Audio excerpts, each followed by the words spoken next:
ASUS TUF A15. TUF tahun ini didatangkan dengan chip yang very powerful, Ryzen 4000 series, terutamanya untuk content creation dan juga overall performance. Namun disebabkan laptop ni ada beberapa kekurangan yang aku fikir para gamers sekalian kat luar sana akan berfikir banyak kali sama ada nak beli ke tak laptop ni. Jadi Assalamualaikum, aku Hashim, ini video Wiser, dan untuk korang yang nak beli laptop ASUS TUF A15 yang terbaru ni, aku rasa korang patut dengar dulu pendapat aku mengenai laptop ni.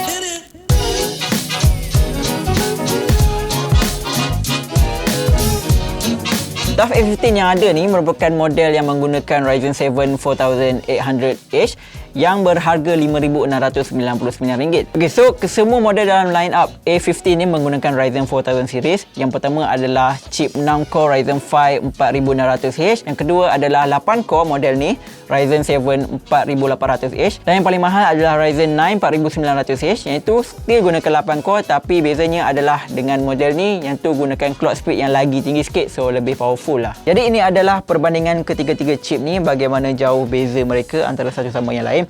So lagi mahal harga dia, lagi tinggi prestasi yang ditawarkan. Dan kalau kita banding dengan tim rumah biru dan juga Ryzen 3000 series sebelumnya, memang nampaklah perbezaan dia. Tapi apa yang lebih impresif adalah dari segi aspek multi-core, di mana prestasi adalah hampir 2 kali ganda berbanding Intel, dan buatkan chip Ryzen 4000 ni lebih menyelah digunakan dalam software yang guna CPU core yang banyak, macam contoh Blender, Photoshop ataupun Premiere Pro. Jadi untuk grafik dalam line up A15 ni ada 4 varian yang ASUS tawarkan, iaitu yang pertama adalah GTX 1650, yang kedua GTX 1650 Ti, yang ketiga GTX 1660 Ti, dan yang paling powerful adalah RTX 2060, iaitu model yang ada di hadapan aku sekarang ni.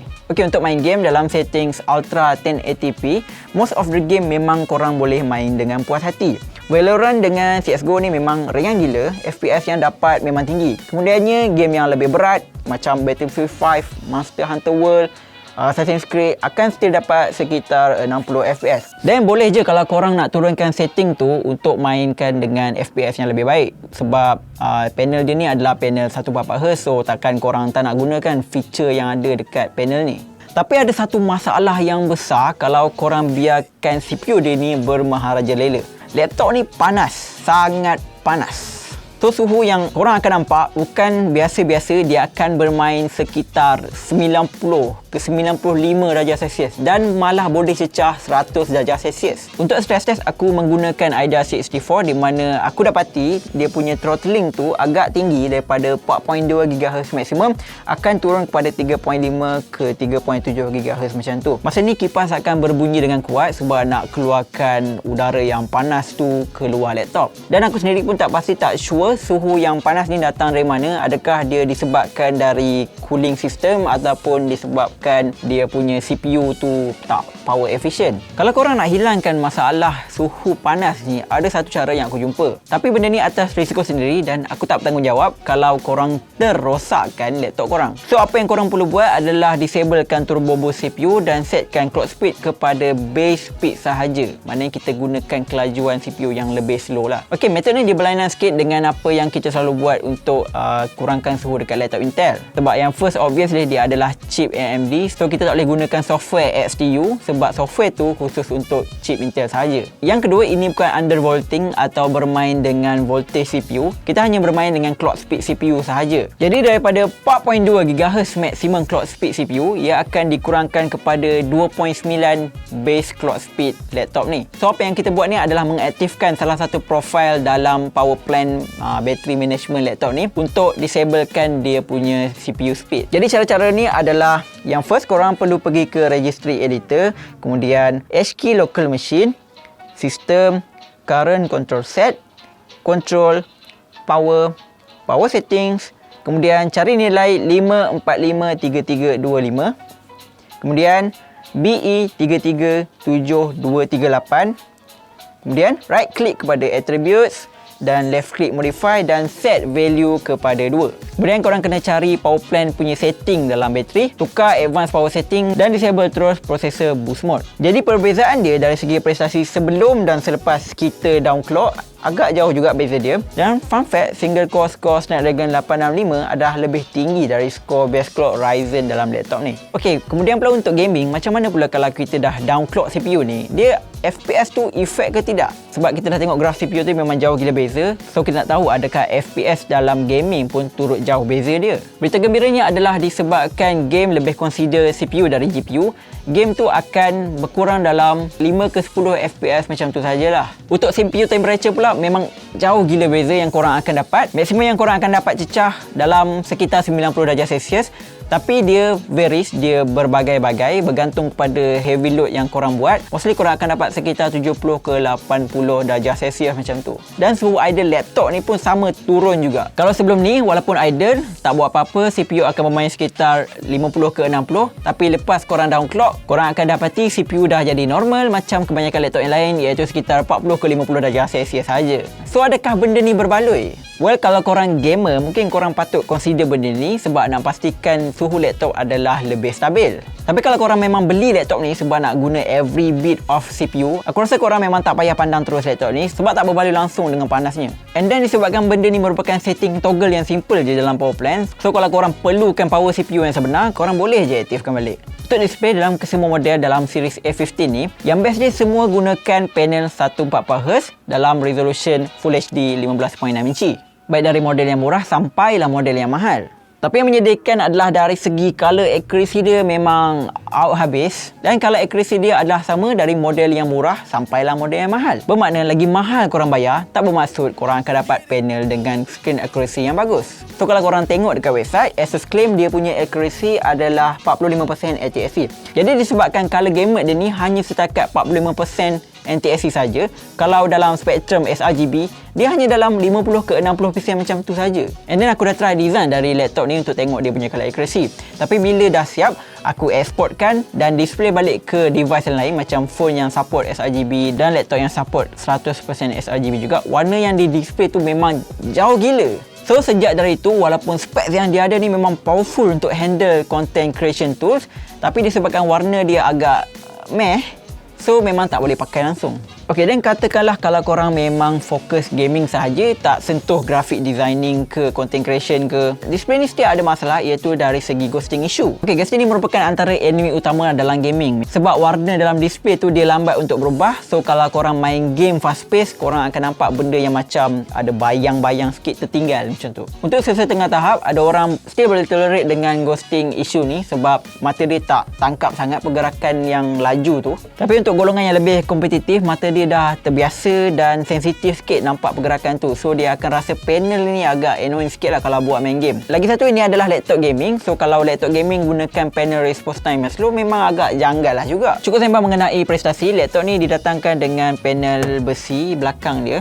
Ada dua design, satu besi yang ni nama dia Fortress Grey dan satu lagi adalah Bonfire Black, yang itu kesemuanya menggunakan plastik full body. Yang belakang ni pun plastik juga. Yang plastik tu of course lah dia akan rasa lebih ringan, tapi kalau korang nak ambil design yang nampak macam sophisticated sikit, bolehlah ambil yang Fortress Grey besi ni. Lain-lain bahan binaan antara kedua Fortress Grey dan Bonfire Black tu adalah sama, menggunakan plastik semuanya. Berat laptop ni adalah 2.3 kg, tapi kalau campur dengan charger dia akan menjadi 3 kg. So memang berat sikit lah kalau korang nak bawa charger dan laptop tu ke dalam beg. Kalau untuk 1650, berat keseluruhan adalah lebih ringan, menjadikannya dalam 2.5 kg macam tu sebab dia gunakan charger yang tak perlukan kuasa yang banyak untuk hidupkan GTX 1650 tu. Secara kesimpulannya, lagi power laptop yang korang pilih tu, lagi beratlah korang yang perlu bawa. I/O dia ni agak mewah dengan majority port hanya berada pada bahagian sebelah kanan laptop. Hanya satu je, iaitu USB Type A yang berada pada bahagian belah kiri. So baguslah benda ni sebab gaming laptop kan, korang nak main game pakai mouse, dia tak kacau lah bahagian belah kiri ni. Okey, untuk keyboard pula, dia mempunyai travel yang agak dalam dengan feedback yang mencukupi. RGB dia ni hanya satu zone saja kesemuanya dan korang boleh customize dalam software ASUS sendiri, iaitu Armoury Crate. Untuk trackpad dia ni okey dia lah, tak ada problem. Anyway, korang guna mouse juga kan untuk main game. So untuk casual tak ada masalah nak guna. Untuk buka dan upgrade laptop ni senang saja. Korang hanya perlu buka 11 skru yang ada di bahagian bawah ni. Dan happy jugalah, banyak ruang untuk upgrade dalam laptop ni. So korang boleh upgrade RAM, ada 2 slot M.2 NVMe SSD, yang satu dah terpakai. dan ada satu ruang HDD 3.5 sedia untuk dipasang. Untuk Wi-Fi card pun korang boleh tukar, tapi dia tersembunyi di sebalik NVMe SSD tu, so korang kena buka SSD tu dulu baru ganti Wi-Fi card tu. SSD yang ASUS bagi ni berkelajuan average je untuk sebuah laptop gaming, tapi tak ada problem pun time main game. And di bahagian bawah ni korang akan dapat bateri yang bersaiz agak kecil, 48 watt per hour. Untuk kesemua siri TUF A15 ni aku difahamkan ada bateri 48 watt saja kalau aku tengok dari website. Dan sedih jugalah sebab ada model yang dekat luar negara ada yang dapat version 90 watt per hour, bateri yang kapasiti lagi besar. Jadi dengan bateri kecil dalam sebuah laptop gaming, aku dapat dalam 3 ke 4 jam penggunaan macam tu. So boleh kira standard jugalah untuk laptop gaming. Tapi yang itu aku test sebelum download CPU. So lepas download aku tak sempat sebab nak rushing buat video ulasan ni. Tapi jangkaan aku bateri akan tahan lagi lama sebab CPU tu dia dah tak gunakan kuasa yang banyak dan suhu adalah lebih rendah. Ok, so kesimpulannya berbaloi atau tidak untuk beli laptop ni? Tak ada jawapan yang jitu lah untuk soalan tu, dan tak adalah aku nak cakap tak berbaloi langsung sangat pun. Tapi based on penggunaan aku dengan laptop ni, kalau korang tak nak download dan korang masih mahukan prestasi CPU yang tinggi, korang boleh ambil variant yang paling murah iaitu GTX 1650. Untuk model yang tu tak payah download pun, suhu dia hanya bermain sekitar 90 darjah Celsius saja. Tak sepanas ni tapi still panas lah untuk sebuah laptop gaming. Dan untuk content creation, walaupun CPU multi-core dia power gila, aku rasa better korang pilih laptop model lain sebab again, suhu dia. Dan yang kedua adalah dia punya ketepatan warna yang even korang beli paling mahal pun, korang tak akan dapat panel dengan warna yang baik. Jadi untuk sebuah jenama TUF yang menyeimbangkan antara spesifikasi dan juga harga yang berpatutan, memang jelas lah ada benda yang terpaksa dia cut cost sebab semata-mata nak pastikan harga tu rendah. Tapi untuk pendapat aku adalah Ryzen 4000 series ni merupakan chip yang very powerful dan dia perlu dipadankan dengan sistem cooling yang lebih efisien.